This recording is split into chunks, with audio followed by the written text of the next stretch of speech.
Hi friends, ഇന്ന് ഞാൻ ഉണ്ടാക്കുന്നത് ട്യൂട്ടി ഫ്രൂട്ടി കേക്കാണ്. ഓവൻ ഇല്ലാതെയാണ് ഞാൻ ഈ കേക്ക് ഉണ്ടാക്കുന്നത്. വളരെ ഈസി ആയിട്ട് ഉണ്ടാക്കാൻ പറ്റുന്നൊരു കേക്കാണിത്. അപ്പോൾ വീഡിയോയിലേക്ക് പോകുന്നതിന് മുമ്പായി എൻ്റെ ചാനൽ ആദ്യമായാണ് കാണുന്നതെങ്കിൽ പ്ലീസ് ഒന്ന് സബ്സ്ക്രൈബ് ചെയ്യണേ. അപ്പോൾ ഇതെങ്ങനെയാണ് ഉണ്ടാക്കണമെന്ന് നമുക്ക് നോക്കാം. ആദ്യമായി ഡ്രൈ ആയിട്ടുള്ള ഒരു ബൗൾ എടുക്കാം. അതിലേക്ക് ഒരു അരിപ്പ വെച്ച് കൊടുക്കാം.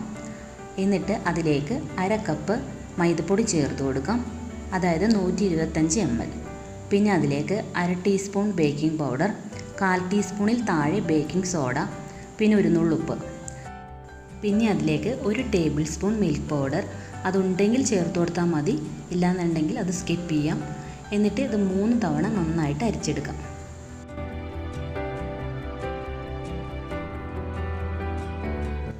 ഇപ്പോൾ ഇത് 3 തവണ നന്നായിട്ട് അരിച്ച് വെച്ചിട്ടുണ്ട്. ഇനി ഇത് മാറ്റി വെക്കാം. ഇനി മറ്റ് 2 ബൗളിലേക്ക് 2 മുട്ടയുടെ എഗ് യോക്കും എഗ് വൈറ്റും സെപ്പറേറ്റ് ചെയ്ത് വയ്ക്കാം. പിന്നെ 1/2 കപ്പ് പൊടിച്ച പഞ്ചസാര എടുത്തിട്ടുണ്ട്.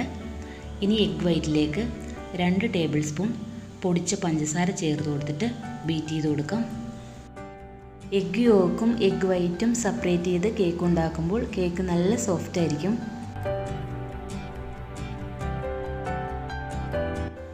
ഇപ്പോൾ എഗ് വൈറ്റ് ബീറ്റ് ചെയ്തെടുത്തിട്ടുണ്ട്. ഇനി എഗ് യോക്കിലേക്ക് 1/2 ടീസ്പൂൺ വാനില എസൻസ് ചേർത്ത് കൊടുക്കാം. എന്നിട്ട് നന്നായിട്ട് ബീറ്റ് ചെയ്ത് കൊടുക്കാം.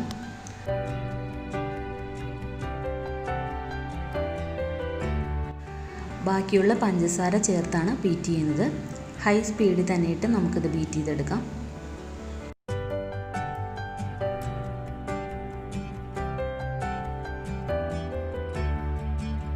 ഇപ്പോൾ എഗ് യോക്ക് നന്നായിട്ട് ബീറ്റായി വന്നിട്ടുണ്ട്. ഇനി ഇതിലേക്ക് 2 ടേബിൾ സ്പൂൺ ഓയിൽ ഒഴിച്ചു കൊടുക്കാം. ഓയിൽ ഒഴിച്ചതിന് ശേഷം ഒരുപാട് നേരം ബീറ്റ് ചെയ്യരുത്, ചെറുതായിട്ടൊന്ന് ബീറ്റ് ചെയ്ത് കൊടുത്താൽ മാത്രം മതി. ഇനി ഇതിലേക്ക് ഡ്രൈ ഇൻഗ്രീഡിയൻസ് ചേർത്ത് കൊടുക്കാം. ഇതുപോലെ കുറേശ്ശെയാണ് ചേർത്ത് കൊടുക്കേണ്ടത്. എന്നിട്ട് കട്ട് ആൻഡ് ഫോൾഡ് മെത്തേഡിൽ മിക്സ് ചെയ്ത് കൊടുക്കാം.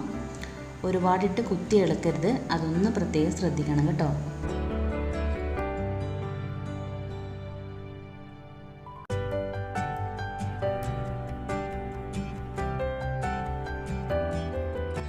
ഇപ്പോൾ ഡ്രൈ ഇൻഗ്രീഡിയൻസ് എല്ലാം മിക്സ് ചെയ്തെടുത്തിട്ടുണ്ട്.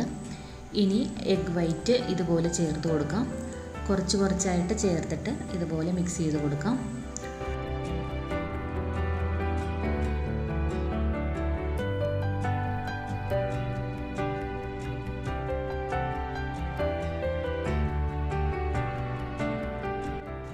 ഇനി ഇതിലേക്ക് കുറച്ച് യെല്ലോ കളർ ചേർത്ത് കൊടുക്കാം. അതുണ്ടെങ്കിൽ മാത്രം ചേർത്ത് കൊടുത്താൽ മതി, ഇല്ലെന്നുണ്ടെങ്കിൽ കുഴപ്പമില്ല. എന്നിട്ട് നന്നായിട്ട് മിക്സ് ചെയ്ത് കൊടുക്കാം. ഇപ്പോൾ കേക്കിൻ്റെ ബാറ്റർ ഇവിടെ റെഡി ആയിട്ടുണ്ട്.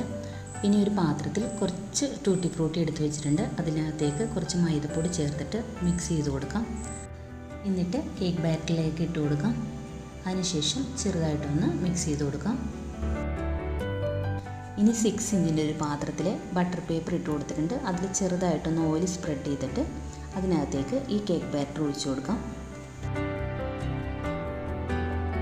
ഇനി ഇതിൻ്റെ മുകളിൽ കുറച്ച് ടൂട്ടി ഫ്രൂട്ടി കൂടി ഇട്ട് കൊടുക്കാം. എന്നിട്ട് നന്നായിട്ട് ടാപ്പ് ചെയ്ത് കൊടുക്കാം. ഇനി 10 മിനിറ്റ് പ്രീ ഹീറ്റ് ചെയ്തൊരു പാനിലേക്ക് ഇതുപോലൊരു തട്ടിട്ട് വെച്ചിട്ടുണ്ട്. അതിനകത്തേക്ക് കേക്ക് ബാറ്റർ ഇറക്കി വെച്ച് 30 മിനിറ്റ് ബേക്ക് ചെയ്തെടുക്കാം. ഇപ്പോൾ കേക്ക് ഇവിടെ റെഡിയായി വന്നിട്ടുണ്ട്. ഇനി ഒരു സ്ക്വയർ വെച്ചിട്ട് ഇതുപോലെ ഒന്ന് കുത്തി നോക്കാം. നല്ല ക്ലീൻ ആയിട്ടാണ് വന്നിരിക്കുന്നത്. ഇനി ചൂടാറാനായി പുറത്ത് വയ്ക്കാം. ചൂടാറിയതിന് ശേഷം മുറിച്ചെടുക്കാം. കണ്ടോ, നല്ല സോഫ്റ്റ് കേക്കാണിത്.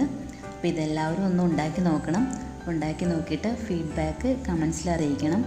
പിന്നെ ലൈക്ക് ചെയ്യാനും ഷെയർ ചെയ്യാനും സബ്സ്ക്രൈബ് ചെയ്യാനും മറക്കരുത്.